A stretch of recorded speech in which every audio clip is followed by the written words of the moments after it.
Welcome and welcome back to Triple S Reviews. Today we're point by point reviewing and breaking down episode 3 of Star Wars Skeleton Crew. Spoilers ahead, let's begin. Point number 1, okay, let's just immediately get this out of the way and address the elephants in the room, and no, I don't mean Neil's mum. I mean KB's parents. Why are both of KB's parents here?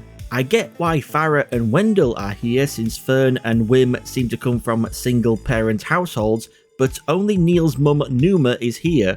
Where's Neil's dad? Couldn't he get out of going to work? Does he have a more important job than KB's parents, who were both able to make it to this meeting? Point number 2, looking at the shape this circular sofa and the light surrounding it make, it reminded me of the symbol for the pre-Empire Galactic Republic, but then I realised the roundel doesn't have this many spokes coming off of its central circle. Point number 3, something I just completely forgot to mention in my previous video when talking about how dystopian AT-ATin seems, is that the heads of all these safety droids are literally security cameras. AT-ATin is literally a surveillance state. Point number 4. I'm submitting a petition for an immediate audience with the supervisor. I wonder who or what this supervisor will turn out to be. Someone flesh and blood or a robot? And will they be a species / model we've seen before, or will they be something new? Point number 5. If you could escape at any time, what did you need our help for? One of the big questions everyone was asking after seeing episode 2, and KB immediately asks it, and we get the quite straightforward answer of, without a ship, what use was freeing myself from the cell? I appreciate the writers know what questions we'd have and don't mess around with giving us the answers. My question after hearing that though is, couldn't Jod just stow away or pay his way onto another ship? But then thinking about it, I answered those questions myself. Despite wearing a helmet when boarding the ship in the first episode, he probably doesn't wear it all the time. He isn't Din Djarin, you know, so his face might be well known amongst all the pirates. So even if he procured himself some money by like using the Force to snatch someone's purse off of them, he'll just end up getting recognised when trying to pay someone to let him onto their ship. And as for stowing away, it'd be a little difficult since you'd have to ferry over and attach to a ship, then somehow get the doors open without any of the crew still on the ship or on the station keeping an eye on their ship noticing. Point number 6. So I guess KB's got the Force too. I doubt it was the Force, and probably something more to do with her cybernetic attachments that allowed KB to tell that a droid was coming up the way Jod just said was empty, which he probably assumed it was because if he is in fact actually Force sensitive, he was just sensing for guards, living beings. He wasn't sensing for droids, if someone with the Force can even sense droids, which is something that's been long debated. Like, droids aren't living, so a Jedi shouldn't be able to sense them, but if they can't sense them, how do they know when and where a droid is going to fire their blaster so that they can block it with their lightsaber? A good question for another time. Point number 7, am I mistaken, or is that the pirate Hondo Onaka's ship, the Katuni? Point number 8, We're not going back for a droid. if you're going to judge Jod's character based on what he thinks of droids, just remember Obi-Wan in the Clone Wars show also didn't seem to think much of droids. In Season 1, Episode 6, when Anakin tells Obi-Wan he lost R2-D2, Obi-Wan says, Well, R2 units are a dime a dozen. I'm sure you'll find a suitable replacement. Obi-Wan sees droids as just tools, not beings you can form a friendship and a bond with. That's why he didn't care all that much when R4 got their head ripped off. Yet, somehow, Obi-Wan is still considered a great guy by fans, despite treating droids the same way Pong Krell treats clones. You are making a mistake by crossing the clone. It's Captain, sir. They're just disposable tools. They're a dime a dozen. It doesn't matter if one gets lost, just replace it. Point number 9. It's Silver. Is that you? Again, just like with giving us the answer as to why Jod didn't break out before meeting the kids, the writers don't mess about in confirming that Jod is in fact Captain Silvo by having Benjar here, voiced by Alfred Molina, you know Doc Ock from Spider-Man, recognize him. Like, it's obvious Jod and Silvo are the same person, so I'm glad the writers didn't try to drag it out and make it some kind of big reveal later on. Point number 10, so not only is Hondo's ship here, but there's also a Star Tours Starspeeder 1000 as well apparently. Point number 11, Can't say I remember no at-atting.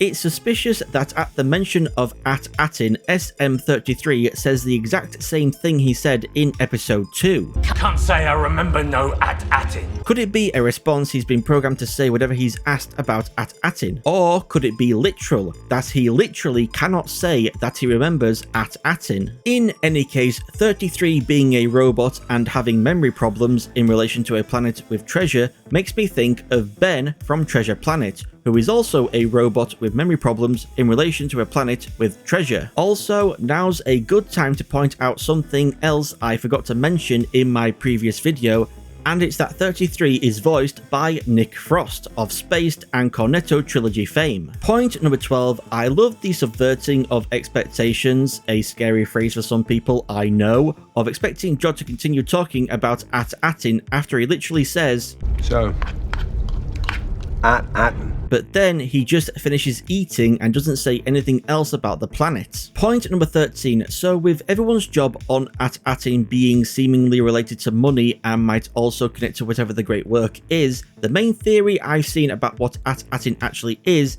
that it's some form of planet-sized bank or treasury. If, say, some kind of galaxy-wide economic catastrophe occurred, then the Republic would have the wealth stored on the hidden planet of at-atting to fall back on. And later we learn that at-atting is just one of a group of planets collectively referred to as the Jewels of the Old Republic, with all the planets being found and destroyed except for at-atting. The most popular candidate for finding and destroying these planets is of course the Empire, though they must have used something other than the Death Star to destroy the planets, since Alderaan was the first planet to ever be blown up by the first Death Star. And Sidious most likely would have known about the location of most or maybe even all the Jewels of the Old Republic due to him previously being the Supreme Chancellor of the Galactic Republic. But why were the other planets destroyed but not at-atting? Well, my personal theory is that the great works of those planets were beneficial to Sidious and the Empire. One planet's great work could have been based around weapons, another could have been based around cloning, etc. So the Empire showed up on the planet, took everything they wanted, recruited who they could, killed the rest, then destroyed the planets to make sure they could never be found by people who might discover something the Empire missed and left behind. And with the Empire's preference for using unpaid slave labor and most likely the incentives for people to join the Empire not being monetary but giving them for free somewhere to live and a guaranteed 3 meals a day, I would suspect the Empire wasn't struggling for money, and so they'd have no reason to show up at-atting. Point number 14. I calculated the odds. Never tell me the odds. Point number 15. She might stab us in the back. I love how Jod plants this little seed of doubt and distrust in the kids towards his friend, so that if in the event this friend betrays him, the kids will be more likely to side with him over his friend. Point number 16, in both Legends and canon, there's already a character called Crimson Jack. In Legends, they appeared in a series of Star Wars comics published by Marvel in 1977. He was a pirate nicknamed Redbeard by Han Solo on account of the colour of his hair and beard. Red, and it was by Han's blaster that Crimson Jack's life came to an end during a series of encounters between the two between A New Hope and The Empire Strikes Back. Crimson Jack in canon is also a pirate and still has red hair, but rather than having A great big bushy beard. he just has a big old mustache, and most likely at this point not calling himself Crimson Jack.